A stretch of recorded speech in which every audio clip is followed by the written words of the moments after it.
Howdy Compo Crew, in this video we're going to be walking through some of the features of Cuddy's seat that help make it the best composting toilet possible. Let's start with a quick recap. Cuddy is a urine diverting composting toilet, which means it separates your ones and your twos so that you don't make sewage. It does that by having a urine diverter in the seat, which is angled forwards and diverts liquid into the hole at the front that drains into the liquids bottle. At the back, Cuddy also features a modesty cover that helps obstruct your view of what's inside and make sure everything is looking nice and pretty all the time. Now, some people have said, well, what happens if you get pee on the plates? Or what happens if you have a difficulty aiming? And difficulty aiming is something that can be a problem with some separating toilets. With Cuddy, we designed the plates so that small amounts of liquid will also divert forwards, and it won't be a problem thanks to this piece just here. While it looks like an X-Wing from Star Wars, it's in fact what we call the pea chute. So liquid flows up the plates, down the pea chute, and into the urine bottle underneath.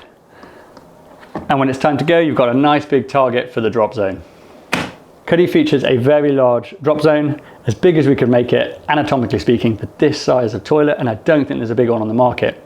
Cuddy also features an LED so that you know when the liquid container is full without having to look inside the toilet. The battery runs on 9 volts in a battery pack here. When you lift up the seat, a small piece of magic kicks in that not many people will notice, but if you're a van builder or you're really tight on space, you'll be grateful for. The hinges throw forward and articulate up and forwards so you can mount Cuddy completely flush against a wall and not lose any space at the back. Inside Cuddy, at the front, you have a urine bottle. The bottle features a float switch to tell you when it's full, which contacts these sensors here.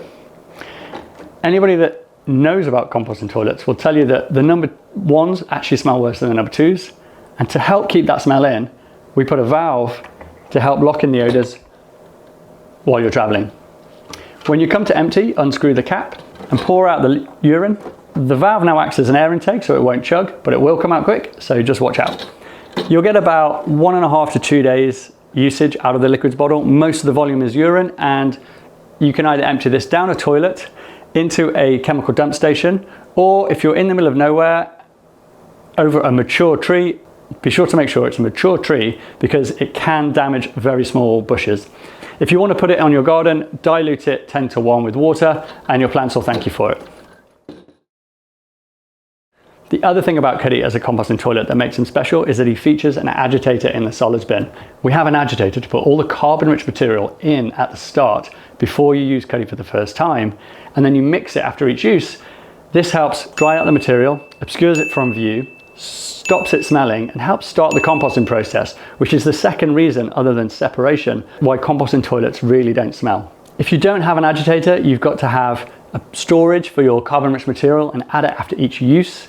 When it's time to agitate, simply extend the handle, give it a turn, a couple of times each way, nice and slowly, and stow it back away. The solids bin will last between 20 and 25 uses. We recommend not putting tissue paper in the solids bin because it's really voluminous and it will fill it very, very quickly, and it doesn't break down very quickly. So we suggest putting that in a bag and either disposing it in a bin or burning it on your campfire. One of the special things about Cuddy is that you don't have to disassemble him to empty him. Instead, you can simply remove the solids bin, despite the fact he has an agitator. Also, we put these handy handles on the bottom, so you don't have to get your hands near the end when you're emptying. The most environmental way to dispose of the solids is to take them home and put them in your own compost pile. If you're on the road, however, the other option is to put it in a bag and put it in a bin, check with local regulations, and always choose your bin wisely and respectfully. The final piece of magic about Cuddy that's unique amongst composting toilets and helps him not smell, I know he doesn't, but no one believes me, is he features a carbon filter in the back. This is set up to recirculate air inside the unit through the activated carbon material, and that reduces odors. Any residual odor is eliminated. That runs on 12 volts through a power point at the back. It is also possible to vent Cuddy externally, and if you're using him for a long period of time, or you want to leave it to compost in situ in the toilet between going camping, which is my preferred choice, there's a video on how to configure your Cuddy to vent externally, and that's mainly for the moisture, not for the odor, because as it gets warm, it gets humid, and it's good to get that moisture out and keep everything inside nice and happy. So that's it. If you have any questions, comments, please leave them below. Cheers, Compo Crew.